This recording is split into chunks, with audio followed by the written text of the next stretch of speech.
ఈ కోబాల్ట్ 16 ఏమంటారు? Poor man's radium. Poor man's radium, పేదవాడి రేడియం. కోబాల్ట్ 16 ఎక్కడ ఉపయోగిస్తారు? Chemotherapy, cancer therapy. అలాగే క్యాన్సర్ థెరపీలో ఉపయోగించే కిరణాలు కిరణాలు గామా కిరణాలు ఎవరు కనుక్కున్నాడు? పాల్. అలాగే ఎక్స్ కిరణాలు ఎవరు కనుక్కున్నాడు? ఎక్స్ కిరణాలు ఉపయోగించి క్యాన్సర్ ఉన్నది అని తెలుసుకోవడానికి ఏమంటారు? రేడియోగ్రఫీ. రేడియోగ్రఫీ అంటారు. అలాగే ఎక్స్ కిరణాలు ఉపయోగిస్తాం కీమోథెరపీలో. దాన్ని రేడియోగ్రఫీ యూవీరేస్ అంటారు. యూవీరేస్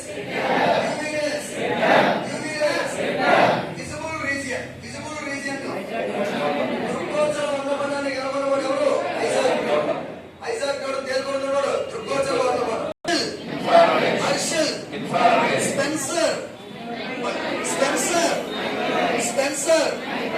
స్పెన్సర్, హెన్రిక్ హెడ్స్,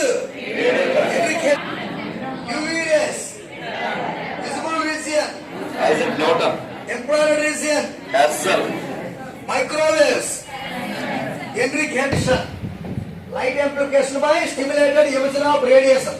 చాలా మంది సినీ ప్రోగ్రామ్స్ వాటికి వెళ్తుంటారు. పల్లెటూరులో ట్రాక్టర్ మీద డాన్స్ వేస్తూ ఉంటారు. అమ్మాయి డాన్స్ చేయగానే కింద లేజర్ లైట్ ఉంటుంది. ఇది కావాల్సిన చోట వేస్తూ ఉంటారు చూడండి. ఓకే, లేజర్ అంటే ఏంటి? Light amplification by stimulated emission of radiation.